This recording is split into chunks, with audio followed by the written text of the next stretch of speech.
Sampurasun, saya Eko Wiwit dari Relawan Indonesia Pembela Alam. Saya akan mengucapkan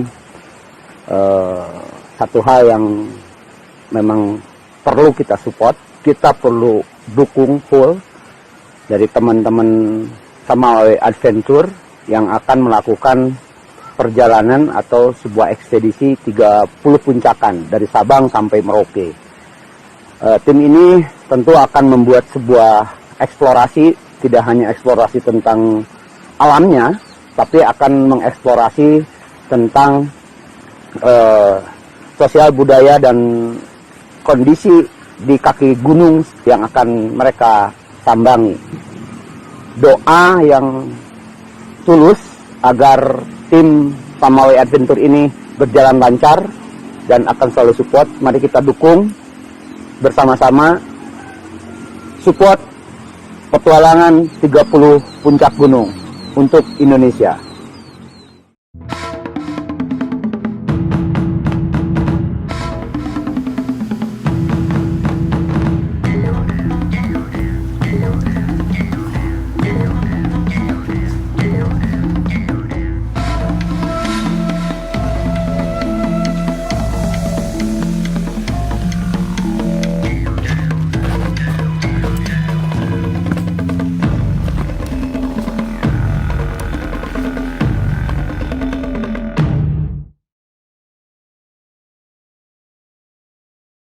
Kalau saya sih seperti itu. Kalau kita dari awalnya sudah negatif, saya yakin lama, capek, banyak masalah, mumet, ketemu orang bikin sebal dan yang lainnya. Karena energinya negatif. Jadi kalau kita mau ke gunung, yang saya rasakan ya harus positif. Siap, setuju.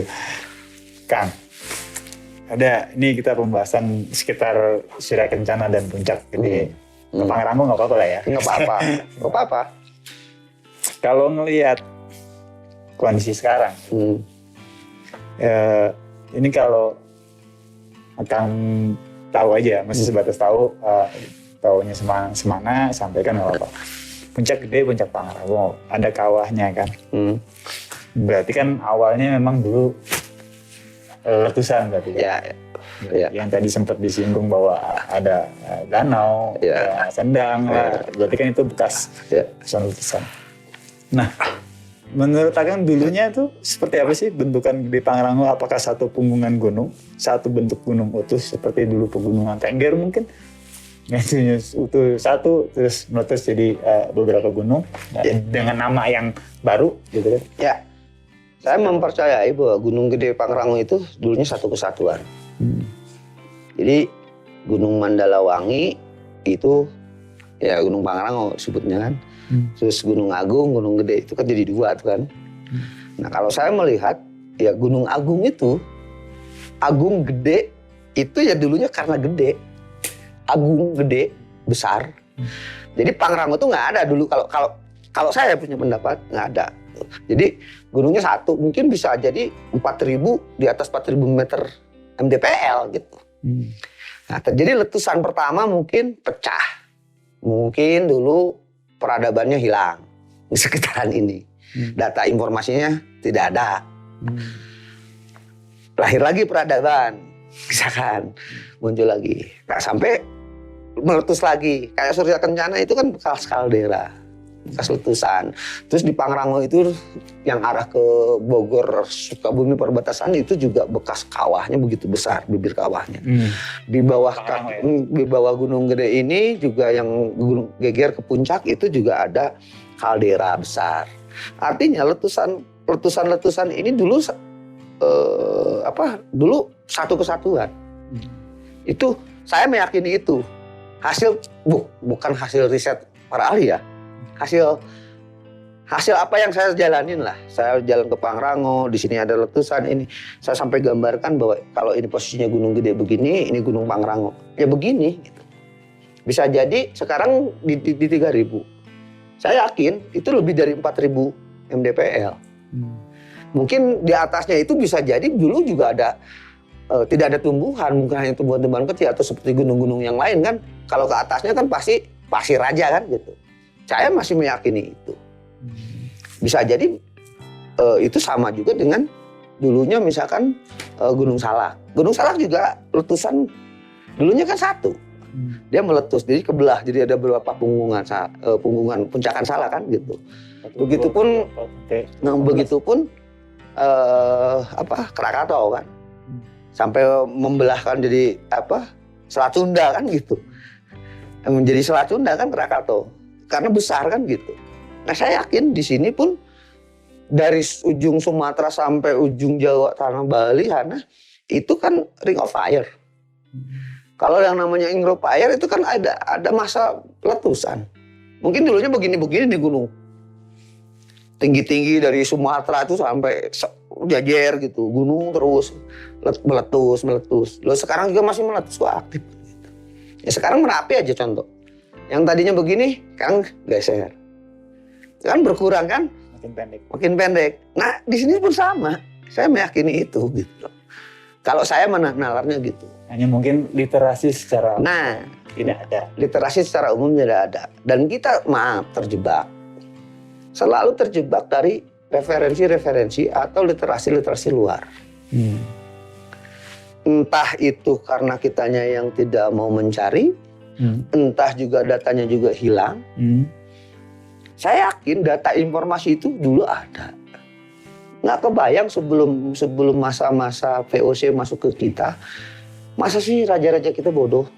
Tidak lah. Dia punya catatan. Orang dia bisa nulis di batu kok. Dia bisa nulis di di Gunung Lontar. Atau di media-media lain. Nah pertanyaannya, data itu kemana? Nah 350 tahun wajar lah kalau misalkan kolonial itu juga membawa barang-barang data itu. Mungkin dari Lontar itu ada cerita tentang Gunung Gede, Gunung Salak yang memang terjadi letusan dan yang lainnya. Tapi kita nggak tahu karena dibawa data informasinya. Blank informasi kita. Literasinya hilang. Kenapa? Ya bayangin aja 350 tahun menguasai, tidak fisik kan, bukan perang begitu tidak. Bukan. Menguasai area kita loh, Hindia Belanda ini. Wajar ketika dulu mungkin ada perpustakaan, itu di bawah. Lalu jangankan data informasi yang penting, orang rempah-rempahnya di bawah gitu, emas di bawah, tambang di bawah dan yang lainnya di bawah kan gitu. Nah, sangat memungkinkan kalau saya berpendapat bahwa dulu Gunung Gede ini ya Gunung Agung ini ageng, ya namanya Gunung Agung. Nah setelah letusan jadi Pangrango, puncak Pangrango jadi puncak Gunung Gede, puncakannya gitu. Geger Bentang, Gunung Masigit kan terus kan. Nah itu kan setelah Gunung Baru di bawah puncak. Oh Gunung Baru iya kan banyak ya kalau ada ya kayak ini Gunung Putri kan kampung, ini namanya gunung kan gitu. Nah kalau saya ngelihat Gunung Gede Pangrango ini dulu satu kesatuan yang saya meyakini, pendapat saya ya, karena kalau dibuktikan secara ini juga saya bukan orang akademisi, tapi saya yakin bahwa dulunya satu kesatuan. Nah yang namanya Gunung Agung itu ya Ageng, Gede itu Agung dari Agung. Ya besar, kayak Gunung Agung di sana lah kan gitu, tinggi gitu loh. Karena dari beberapa literasi yang saya baca dan cerita dari masyarakat bahwa orientasi pertama leluhur kita itu ya paling tertinggi ya ada gunung. Sebelum membuat candi ya. Kan sekarang kalau ada candi-candi, candi rata-rata pasti ujungnya ke atas. Mau candi apapun lah, pasti ujung-ujungnya mengerucut ke atas. Nah dulu itu ya simbol-simbol keagungan itu ya ujungnya gunung. Makanya ada yang naik ke gunung itu ya untuk membuat sesuatu, entah itu ritual secara keagamaan atau spiritual dan yang lainnya ya di puncak gunung. Semuanya orientasi itu yang saya tahu bahwa kepercayaan leluhur kita itu orientasinya ke gunung. Salah satu untuk melihat ke gunung itu adalah apa? Sinar matahari. Matahari itu nggak kelihatan, misalkan di sini. Tapi kalau gunung itu duluan. Ini posisinya gini, ini matahari di sini. Kan gini nih. Ini matahari ke sini, pasti ujung gunung terang. Nah itu jadi orientasi. Ini waktunya jam sekian. Waktunya bangun pagi, waktunya harus ke kebun, waktunya dia beraktivitas, dia dari sini. Turun ke sini lagi terus. Nah, itu orientasi, salah satu orientasinya. Jadi ngomongin orientasi peta kompas leluhur kita udah jago kalau menurut saya. Udah bisa menentukan waktu. Waktu bertanam, waktu masuk gunung, waktu bulan, sampai ke bulannya. Nah, ini hilang sekarang. Hilang dalam artian sudah tidak dipakai oleh masyarakat seperti kita hari ini. Padahal kalau kita ngomongin navigasi, belajarlah dari orang leluhur kita. Jago-jago navigasi. Orang bintangannya bisa dibaca. Iya kan? Karena terputus. Ya itu terputus. Data informasinya sudah tidak ada, literasinya juga tidak ada, mungkin perpustakaannya dibawa, kitanya juga kebingungan. Bahkan mungkin informasi secara wisik kalau bahasa Cirebon itu bahasa Cirebon sih wisik. Wisik itu misalkan ya seorang guru atau seorang orang tua menyampaikan informasi kepada seorang anak atau murid. Ya. Tidak melalui tulisan. Ya, lisan. Melalui lisan. Daya lisan. Wisik. Ya. Nah, wisik itu siapa tahu saja pada saat menyampaikan yang menerimanya tidak mungkin 10, mungkin harusnya 10 jadi 9. Ya. 9. Tidak sesuai dengan apa yang disampaikan. Telat menyampaikan ke bawah Ya. jadinya 7. Ya. Jadi mungkin ini bodohnya gua aja nih, Kang. Bodohnya gua aja. Cuman ya menurut gua karena gua tahu informasi dari kakek, dari Uyut dulu kan. Cerita A, B dan C gitu kan cerita. Gua sendiri sekarang sampai anak gue sekarang umur 9 tahun belum menyampaikan, Kang. Padahal gua waktu itu dari mulai belum sekolah sudah mendengar. Ya. Sudah menerima wisik, informasi apapun dari kakek dan Uyut. Ya. Udah nerima, oh ternyata begini ya, oh ternyata begini. Nah, gua ini udah salah. Salahnya kenapa? Karena gua tidak menyampaikan informasi yang sama diberikan sama kakek buyut gua kepada anak gue yang sekarang sudah umur 9 tahun. Ya. Kemungkinan itu akan bisa hilang. Maksudnya informasi yang diterima sama gua dari kakek gua terkikis itu. Akan terkikis, bahkan nggak diterima sama sekali sama anak gue gitu. Dan mungkin sekarang kita begitu. Ya, mungkin. Itu sangat memungkinkan dan itu realitasnya. Kalau saya meyakini itu realitasnya. Jadi informasi dari misalkan ini, informasi 10 yang tadi bilang, kakek saya lah bercerita bla bla bla bla.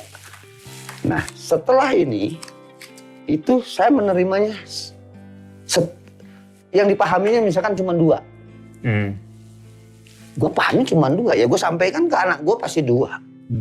Kalau anak guanya cerdas, mungkin dua-duanya juga keterima.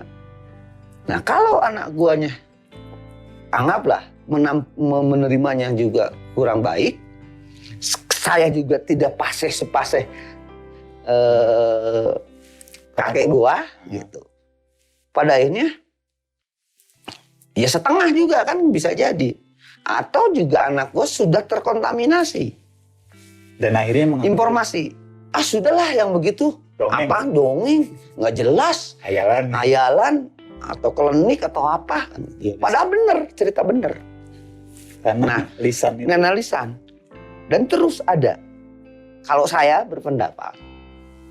Bagaimana informasi yang sesungguhnya oleh leluhur kita. Selain data informasinya atau yang bentuk fisiknya. Itu dihilangkan. Misalkan artefak hilang. Hilang dong catatannya. Atau kitabnya hilang. Arca hilang. Arcanya hilang. Tinggal kepalanya nggak ada, cuman badannya doang kan gitu. Sudah ini data tidak ada. Ada penekanan secara psikologis, secara mental. Yang namanya dijajah. Barang siapa misalkan, anggaplah ada tokoh leluhur kita dulu menyampaikan. Atau misalkan disanggar-sanggar. Itu diancam. Tidak boleh menyampaikan tentang kehebatan leluhur kita. Keberhasilan leluhur kita. Kejayaan leluhur kita. Itu ditekan secara psikologis. Pada akhirnya kan tidak mau ngomong. Sudah datanya hilang, kitanya juga tidak boleh ngomong. Misalkan ditekan. Kalau bahasanya sekarang itu tidak bebas berekspresi, berpendapat. Diintimidasi. Intimidasi lah bahasa. Bisa jadi kan seperti itu. Misalkan kakek gua dulu, contoh lagi nih. Ini cerita tentang kakek saya. Kakek saya itu bercerita, kakek saya itu suka menceritakan tentang kejadian atau ilmu apa ya, ilmu kebudayaan lah, ada peradaban gitu, ada adaban tata krama itu dengan cerita dongeng. Untuk apa? Jadi dianalogikan. Karena apa? Kakek saya gini, selain ingin mencerna, dia menghindari dari sebuah tekanan. Misalkan dia ngedongeng tentang cerita, padahal dia bercerita tentang Prabu Siliwangi, tapi dia disamarkan. Supaya apa? Karena pada waktu itu ditekan secara psikologis, tidak menyampaikan kehebatan leluhur kita, biar terputus kan. Itu bisa terjadi. Itu cerita nyata loh. Contoh misalkan gini, ngalokacai lah, budaya ngalokacai. Tahu nggak ngalokacai? Apa tuh? Nah, ngalokacai ternyata kan kata kakek saya tuh ngarumat, ngalokat, ngaruat. Nah, ngalokat itu jadi membersihkan mata air, sumber mata air. Itu ada sebuah upacara adat. Nah, itu kan tidak boleh. Waktu zaman koloni itu tidak boleh, itu ada kegiatan seperti itu. Di masa-masa itu. Pada akhirnya kan cuman ya sudahlah. Misalkan yang tadinya ada apa? Sesaji yang memang harusnya komplit atau apa. Udah, yang penting kita ngedoain air aja. Padahal itu ada cerita bahwa ngalokacai itu sebuah kebudayaan kaki gunung, khususnya kaki gunung gede Pangrango ini, itu sudah dari dulunya seperti itu. Kan ada tekanan secara politik atau tekanan secara mental kekuasaan di zaman POC ini, ya tidak boleh melakukan itu. Pada akhirnya hilang. Nah, saya pada akhirnya ngalokacai begini. Saya dengar dari cerita kakek, saya cari. Apa sih sebenarnya ngalokacai itu? Saya tanya. Ternyata kan ada yang bercerita. Misalkan gini, datang ke sesepuh. Pak, tahu nggak tentang cerita ngalokacai? Ya tahu, tapi jangan disampaikan lagi ke tempat yang lain ya. Karena ketakutan. Dianggaplah musyrik. Dianggaplah itu sebuah apalah, penistaan atau apalah kan gitu. Pada akhirnya kan orang tua itu takut. Itu pada akhirnya, wah, gua harus nyari lagi referensi. Nah, itu artinya bisa jadi yang tadinya kita dari budaya tadi menyampaikan budaya lisan juga setengah pada akhirnya hilang, atau memang tertekan. Jadi pada akhirnya diem. Mungkin lah can waktunya. Nanti belum waktunya. Padahal dia tuh menahan takut. Dia dianggap lebih baik menyelamatkan. Daripada saya menyampaikan ini, keluarga gue nanti terbantai atau apalah kan gitu. Itu pasti kaya banget akan budaya ya Indonesia dalam artian ini dari sisi Sunda, dan Sunda mungkin luas banget. Ya. Bicara dari sekitaran Gunung Gede. Iya, Gunung Gede. Kamu udah tahu aja sejauh ini gitu kan ya. Apalagi ya banyak lah. Dari ujung Aceh mungkin. Ujung Aceh sana kan. Merauke gitu kan. Apalagi bercerita peradaban sebelum ini. Wah, panjang lah kan gitu. Ini di Gunung Gede aja itu banyak hal yang luar biasa menurut saya, kebudayaan. Contoh misalkan di sini ada budaya wawar.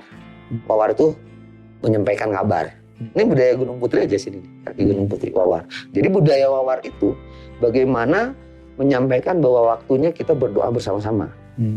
Semua warga dia bawa makanan, apapun makanan dikumpulin di dalam satu tempat.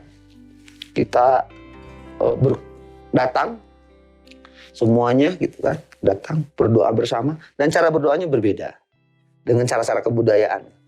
Artinya kan kearifan lokal di sini. Nah, sekarang sudah mulai terkikis ini. Itu dulu ada. Jadi kita berdoa, bersyukur, sujud syukur kepada Tuhan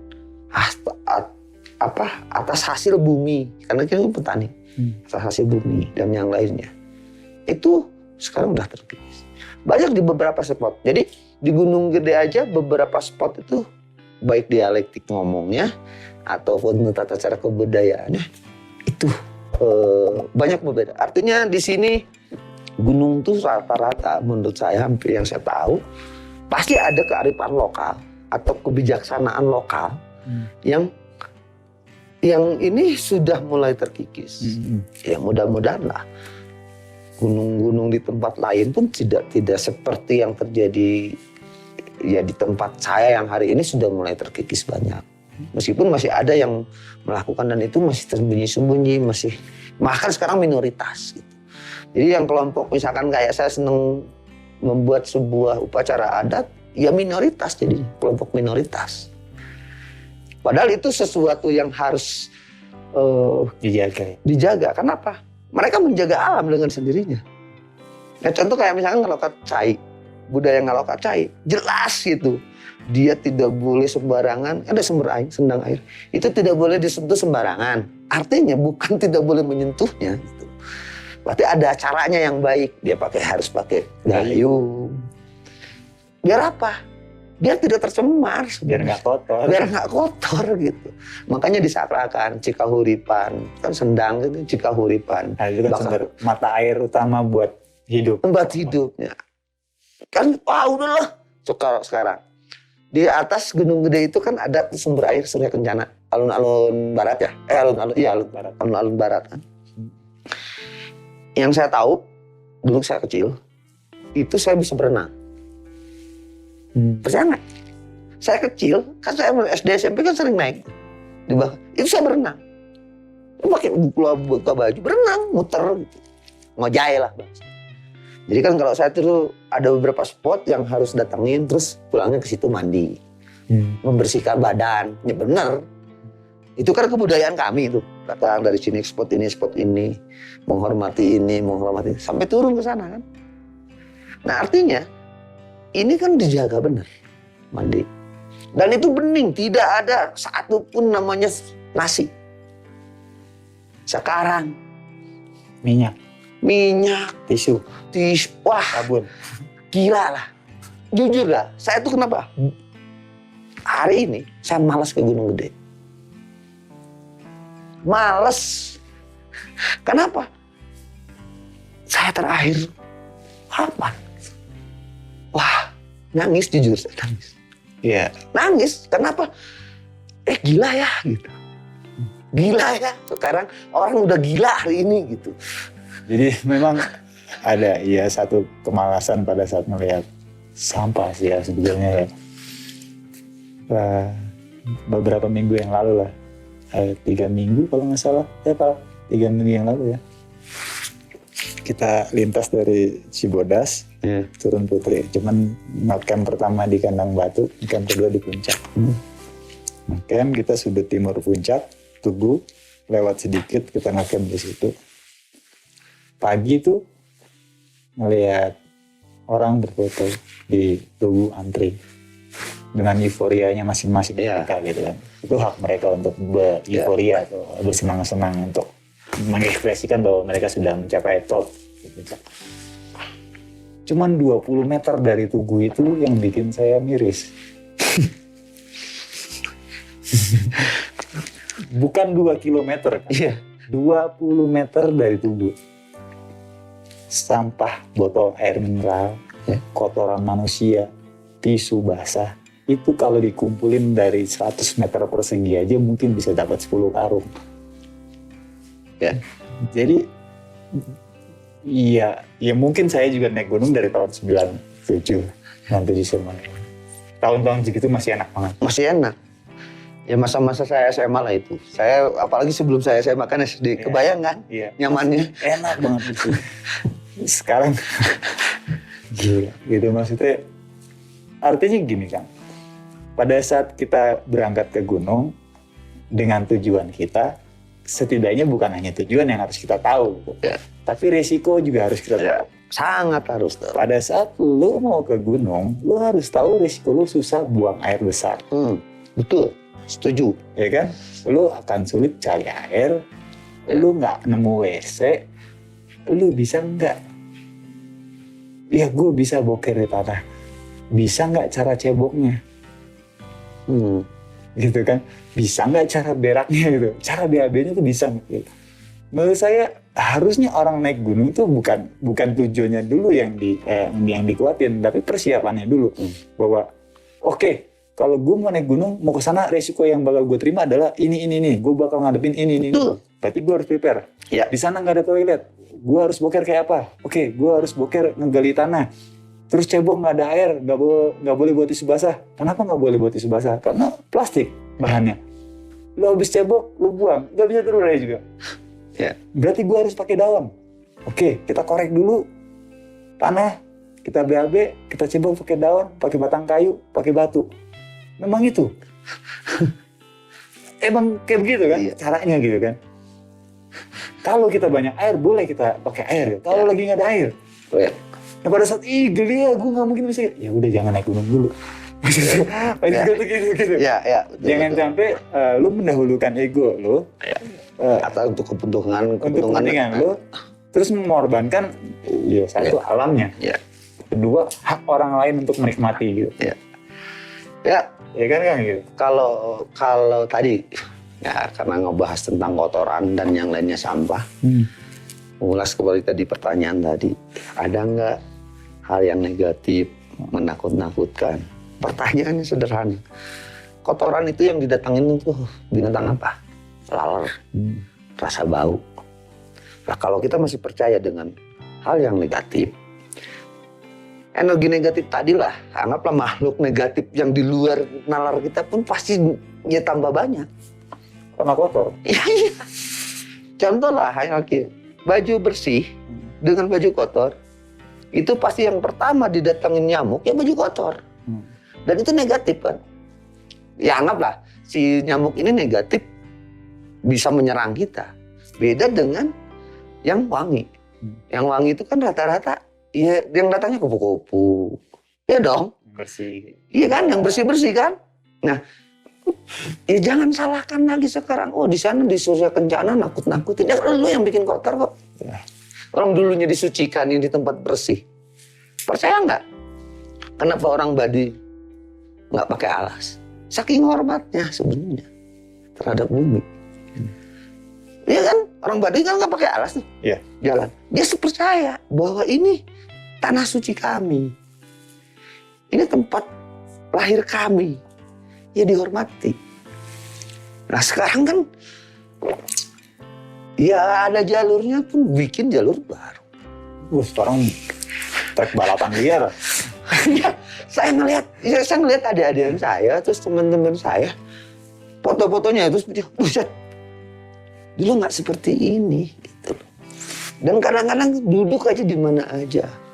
Terus pohon-pohon yang kecil tuh bodoh apa, yang penting gue punya tenda, pasang tenda, ngambil air sembarangan, di sungai sembarangan. Saya mah udah nggak kebayang aja dari Cibodas itu sampai air panas aja, itu udah kebayang sampahnya. Orang saya jalan ke situ, posisinya gila, Iya. ya kan? Nah, ini perilaku.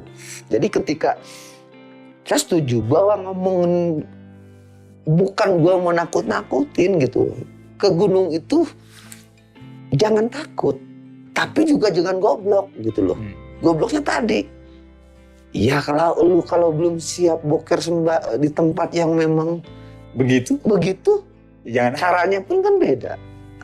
Kita harus digali dulu, dirapihin dulu, di kiri kanannya jangan sampai ada hewan. Kenapa harus ditutup? Ya, biar nggak dimakan hewan. Kenapa? Hewan makan kotoran pasti perilakunya jadi lain. Sekarang kan makan sampah. Babi sudah datang ke kampung-kampung. Kenapa? Dia sudah biasa makan sampah, padahalnya biasa makan sampah. Dan itu pasti ada yang terputus. Ekosistem pasti ada yang terputus. Berubah, bahkan terjadi kerusakan. Makanya wajar negatif. Tadi yang nakut-nakutin, lu yang bikin takut itu kalian semua yang membuat sebuah hal negatif. Nah tadi kenapa kita harus berpikir positif? Tanyain ada peradabannya seperti apa, adabannya, perilakunya di sini itu seperti apa, kan gitu. Agar apa? Agar kita selalu positif dan waspada. Ketika positif dan waspada, yakin tidak akan terjadi kerusakan. Karena udah negatif, bodo amat. Gue mah di otaknya, gue nyampe, gue mau muncak, heboh, pocok, bawa carrier yang keren, brandnya rame, keren lah gitu. Nggak ngerti ngapain juga di sana. Kadang-kadang lucu, saya suka lucu. Meskipun saya orang kampung, tahu kok gitu mana yang fungsinya. Lu naik gunung tropis, pakai tendanya tenda es, kan bodoh kata saya. Iya kan saya lihat. Ini kan tropis. Gunung karakternya seperti ini. Lu kenapa ngapain juga pakai tenda es gitu kan? Kan nggak nyambung kalau menurut gue. Itu salah satunya. Salah satu artinya dia tidak siap secara mental berpikirnya ego. Kalau sudah ego pasti negatif. Energi negatif, aura negatif yang muncul. Maka wajar ketika ke gunung pun suasananya negatif. Kalau sudah negatif, ya selamat datang energi negatif yang di tubuh lu. Ya, jadi ya poin dari obrolan kita satu dari mulai tadi bahas Surya Kencana, Surya Kencana, bahas ibadah sejarah mungkin Puncak Gede dan Pangrango sampai ke adab lari-lari baliknya sebetulnya ke pribadi kita ya Bang. Ya. Kita harus kayak gimana sih gitu. Ya. Selain satu tadi positif pikiran, Ya. menjaga adab kita, menjaga tata krama kita, Betul. kesiapan kita, Ya. gitu. Itu yang sekarang itu tidak tahu sih. Maksudnya saya sendiri suka bingung. Banyak sih sebetulnya di media sosial yang membumingkan bahwa naik gunung harus begini, persiapannya harus gini. Yang positif banyak. Tapi jauh lebih banyak yang memunculkan bahwa euforianya saja yang ditampilkan, bukan prosesnya yang didahulukan. Jadi dalam artinya gini, pada saat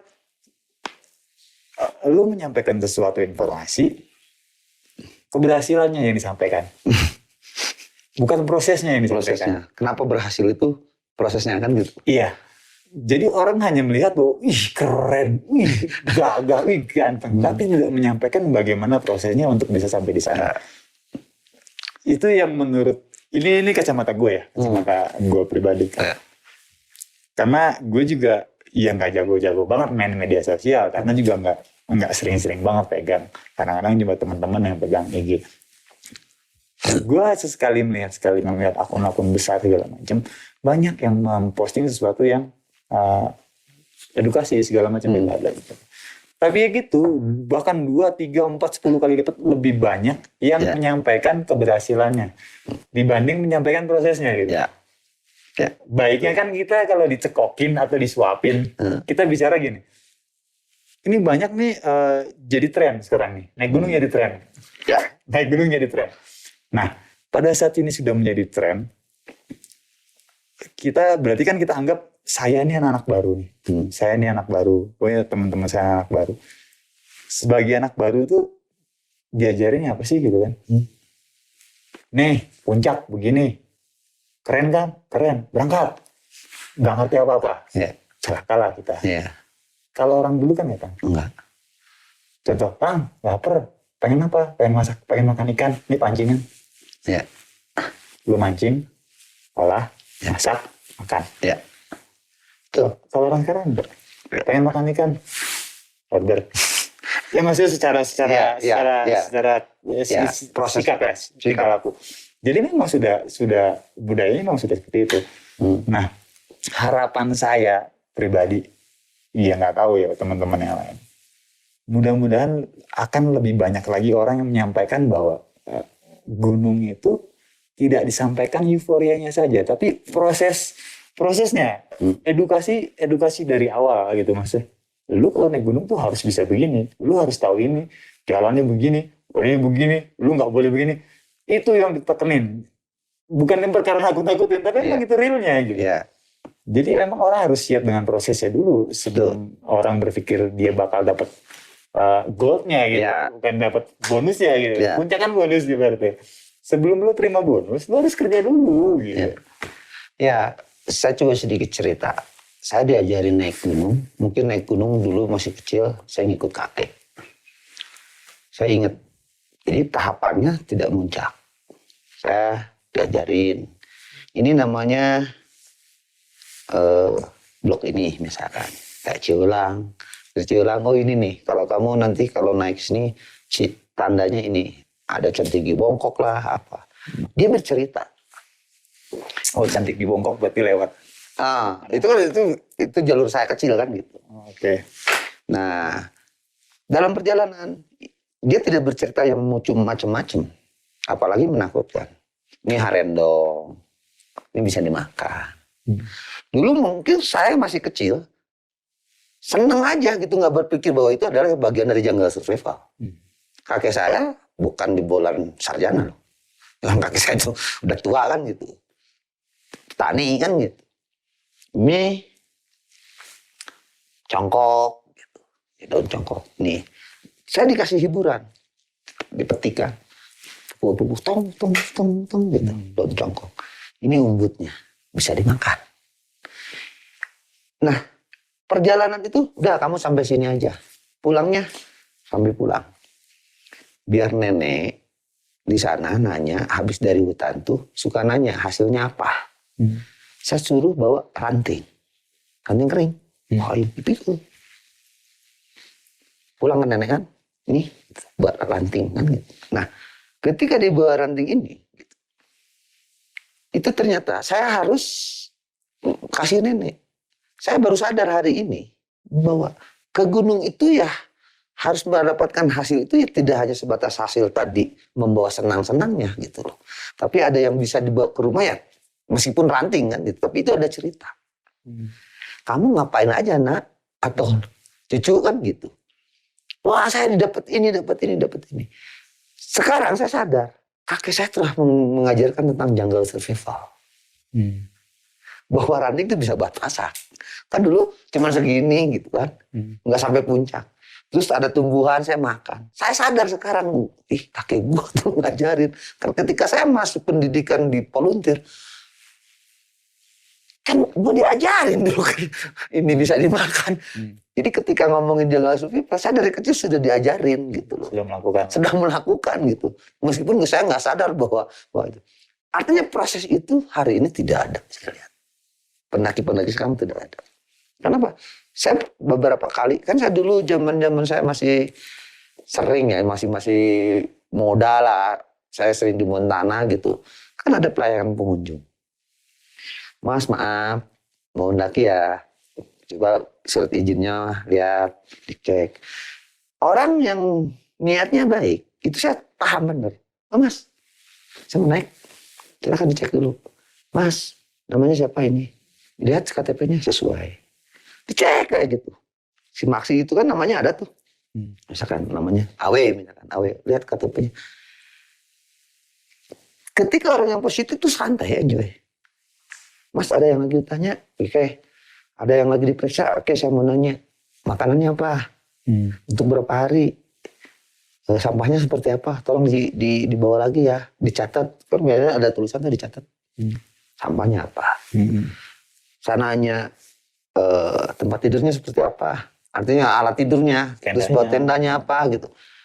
Artinya detail itu sebenarnya ingin menyampaikan kepada para pengunjung, pendaki, agar kalian siap. Sebelum kalian sudah di puncak, dibawa dulu disiapin. Saya nanya dulu. Itu salah satu tugas volunteer kan. Gitu. Menyampaikan informasi standarisasi. Contoh misalkan, sendal gunung. Jadi sekarang sendal gunung apapun mereknya. Itu di brand sekarang, saya lihat sendal gunung yang dipakai dari awal sampai balik lagi ke rumah. Padahal sendal itu di saat ngecamp, iya kan? Saat ngecamp, bawa kan gitu mau ke toilet. Kalau perjalanan pakai sepatu tetap. Ya kan orang selalu sendal gunung ya dari awal ini bahkan buat ke gunung. Ya saya tahu itu buat sendal di gunung. Maksudnya bukan dari awal sampai akhir pulang lagi pakai sendal. Nah, sekarang saya coba komunikasi dengan pendaki seperti itu.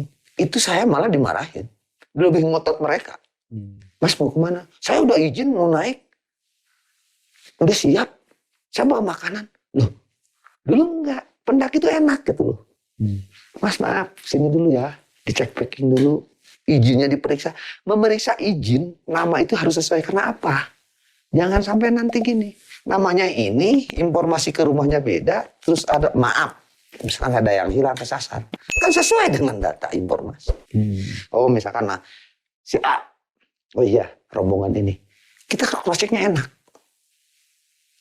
menyampaikan informasinya enak, bahwa misalkan ada kecelakaan, menelpon ke keluarganya atau mengasih informasi keluarga, mohon bapak atau ibu, anak bapak ada di sini dengan nama saya ini, jelas. Sekarang kan enggak. Bukan hanya aja persoalan safety-nya aja. Enggak bang, gue udah biasa naik ke sini. Saya mau naik, saya udah izin ke sini. Loh, itu nggak penting buat saya. Lu udah sering naik, apa? Lu siap nggak nih untuk hari ini? Karena hari ini dengan hari besok belum tentu sama. Ya. Contoh misalkan sekarang di Desember, Januari, Februari, Maret itu musim hujan. Pasti saya nanya, kamu bawa jas hujan nggak? Atau Pak, Kang, kan gitu. Kenapa? Ini cuaca beda. Di musim bulan Juni, Juli kan beda. Itu kan safety procedure yang harus saya sampaikan. Kalau saya nanya sekarang begitu, saya malah dibentak-bentak. Ini terjadi dan ini terjadi. Makanya saya, dan ini resiko berat buat saya, khususnya buat saya pribadi. Ini bagaimana menyampaikan informasi yang baik. Saya masih apa ya, masih memegang teguh apa yang menjadi ajaran tadi, kayak gunung itu dianalogikan sebagai gunung, apa sebagai ibu, lautan sebagai bapak. Menjunga gunung, menjaga bapak. Itu kan ajaran yang harus kita gali sebenarnya. Bukan munjung memuja seperti pesugihan, bukan itu sebenarnya. Tapi di gunung ini adalah ibu. Bayang, bahasa saya itu kan, kalau orang leluhur kita menganggap ibu, berarti kan hormat sekali terhadap ibu. Berarti gunung pun tidak dirusak, tidak disiksa, tidak diperkosa. Gitu kan, sekarang kan diperkosa sekarang. Kayak diperkosa, kotoran di mana-mana, enak aja, hutannya dirusak dan jangan. Tali rapia di pohon. Artinya dia memperkosa ibunya gitu. Leluhur kita tuh sudah mengajarkan bahwa gunung adalah ibu. Gunung itu adalah, artinya kalau ibu ya kita hormatin. Ya. Yang menjadi aturannya. Ini yang saya ingin sampaikan kepada ya pengunjung sebenarnya ke pendaki. Tapi sekarang saya sudah harusnya saya udah kalah lah. Ketika saya ngomong apaan itu nggak ngerti. Orang saya nanya udah makan belum? Udah bang, udah mau makan. Maksud saya sebelum lu berangkat tuh siap dulu, tubuhnya harus siap. Jujur ya, kalau buat saya, kalau semuanya sadar apa yang menjadi keharusan di gunung, nggak penting yang namanya izin itu sebenarnya. Artinya ini, kenapa? Semuanya sadar. Sekarang dikasih izin aja udah kayak gitu, dibatasin aja sudah kayak begitu. Apalagi nggak dibatasin. Kenapa? Jadi, kalau orang yang sudah sadar itu pasti saling menghormati. Dan sekarang yang sakit paling banyak lagi. Berarti back to basic. Ya. Pribadi. Perilakunya. Iya. Selain itu ditambahin lagi sama literasi informasi yang dapat kurang. Ya, artinya gini, kalau kita mau naik gunung, oke lah bahwa teori modernisme atau teori modern hari ini, entah itu dari Eropa dan yang lainnya ataupun dari luar negeri, oke, jungle survival seperti apa. Tapi alangkah baiknya juga kita cari referensi. Literasi leluhur kita tuh bisa mempertahankan gunung sampai lestari seperti itu seperti apa. Yakin dulu juga ada banyak pendaki zaman-zaman dulu. Kalau zaman-zaman dulu perilakunya kayak sekarang, kayaknya sudah rusak nih. Udah hancur. Kok bisa bertahan sih? Kan gitu pertanyaannya. Masih tetap mewariskan, anggaplah keindahan tadi gitu kan. Tapi malah dirusak gitu. Artinya kan ada ilmunya dong gitu. Ada pengetahuannya yang harus kita cari. Jangan wah mentang-mentang ini kan menurut si A, si B pendaki pertama. Ya oke, gua hormat. Tapi ada loh sejarahnya, gitu kayak tadi menghormati air, membaca situasi jalur di saat seperti itu ada ilmunya di tentang rumput. Bagaimana jungle survival itu sudah ada, bertahan hidup pakai daun itu sudah ada. Udah lama lah itu dari kalau bahasa ininya kan orang-orang tradisi yang diadopsi. Betul. Menjadi teori kan gitu. Iya, sebetulnya sekarang jauh lebih mudah sih Kang. Iya. Jauh lebih mudahnya gini. Oke lah dulu kita sudah tidak bisa mengambil gambar, tidak ada. Hanya wisik atau cerita tulisan aja sudah susah untuk mempraktekkan. Sekarang medianya YouTube ada. Wah sangat. Instagram ada, gitu kan. Zaman saya itu koin, telepon juga. Yang Koin doang. yang membagi caranya pun banyak. Ya. Tinggal kitanya mau atau tidak. Ya. Sebetulnya sih itu. Jadi harapan saya buat teman-teman influencer kah, pendaki-pendaki lawas kah, akun-akun besar kah, youtuber besar kah yang banyak bisa memberikan pengaruh.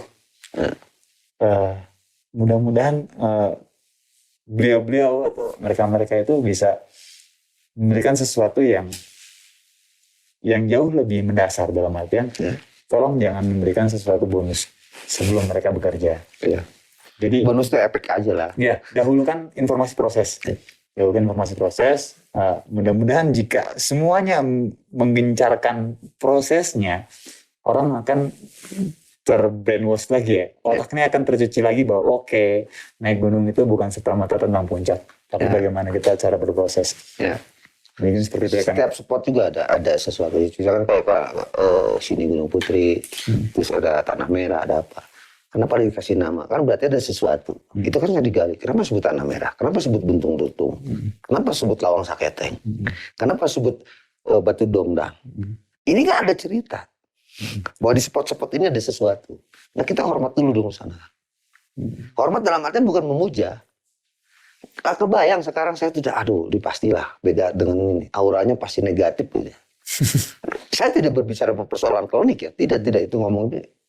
Iya udah negatif. Orang saya ngeliat tadi dominasin. Wah ini yang euforianya lebih tinggi, yang informatifnya buset berapa persen ini, antara 20-80 gitu kan. Bukan tidak ada, tapi jauh lebih banyak. Ya, dengan melihat seperti itu, saya udah ngebayangkan gunung itu rusak. Yes. Ya karena nggak ngalamin dari tahun ke tahun ke tahun sejauh ini. Gue rasa sih pasti yang mungkin mulai mendaki di tahun 90-an pasti sangat paham. Yang mungkin mendaki gunung dari 5 tahun yang lalu sampai sekarang, ya mungkin juga belum paham atau seperti apa. Ya, mudah-mudahan lah jadi paham, mudah-mudahan ini menjadi sesuatu. Ya, kalau saya sih semuanya itu tadi sepakat, Pak. Kembali kepada diri kita, bukan berarti saya menyalahkan individunya. Mungkin karena ketidakpahaman, ketidaktahuanan, ada hal-hal yang negatif. Kan lucu, udah modern, udah beraninya, songongnya, tapi masih berpikir di sini ada setan ini. Dah, gayanya sudah modern, tapi otaknya masih otak primitif gitu loh. Nah, ketika ngomong primitif di sini kan, ya harusnya dikembangkan gitu loh. Jadi sebetulnya banyak sistem mistis di gunung ada. Ada. Perbandingannya tuh kan, mungkin 10.000 banding 1 gitu. Iya. 1.000 pendaki atau 10.000 pendaki satu cerita horor. Iya. Bisa jadi seperti itu ya. Kecil sangat. Jadi sebetulnya sesuatu hal yang baiknya tuh jauh lebih besar dibanding sesuatu yang menakutkan. Gitu. Itu hanya segelintir. Ya kecil. Jangan dibikin negatif malah kan gitu. Gunungnya itu nyaman, tempat paling enak. Ya namanya nyaman paling enak itu ya ibu. Yes, betul. Artinya kan gunung itu sebagai ibu, ya udah kita jagain. Seperti ngejagain ibu kita, tempat berlindung, tempat kita bersandar, tempat kita curhat, tempat kita mengeluh, mengadu dan yang lainnya. Ya, itu namanya ibu. Makanya leluhur kita, ajaran kami khususnya bahwa ya gunung sebagai ibu, ya kita perlakukan sebagai ibu. Sepakat. Kang, apa tuh? Siap. Satu kalimat pesan buat teman-teman pendaki. Satu kalimat baru apa ya? Ya terus selalu menyampaikan hal positif. Karena dari jiwa yang positif maka menghasilkan sesuatu yang positif. Naik gunung bukan menjadi sesuatu kesombongan, karena yang berhak sombong itu yang menciptakan gunung. Setuju. Teman-teman, obrolan panjang, lebar gitu obrolan, tapi asik. Maaf ya kalau ada banyak. kurang lebih, dan ini bukan berdasarkan akademisi ya. Ya, jadi banyak yang kita tahu dari background budaya, sejarah yang Mas Yuli tahu. Iya. mudah-mudahan siapapun yang menonton video ini bisa mengambil hikmah yang positifnya. Jika kalian rasa ini kurang baik, jelek, gak buang. Jika memang ini kira-kira bisa dipertimbangkan atau dibandingkan dengan literasi atau informasi yang lain, sok mangga, silakan. Jika merasa ada yang kurang tepat, ada yang kurang cocok atau tidak setuju, boleh langsung tanyain, komen, nanti mungkin Mas Ilut juga bisa langsung jawab mungkin. Gitu aja, langsung.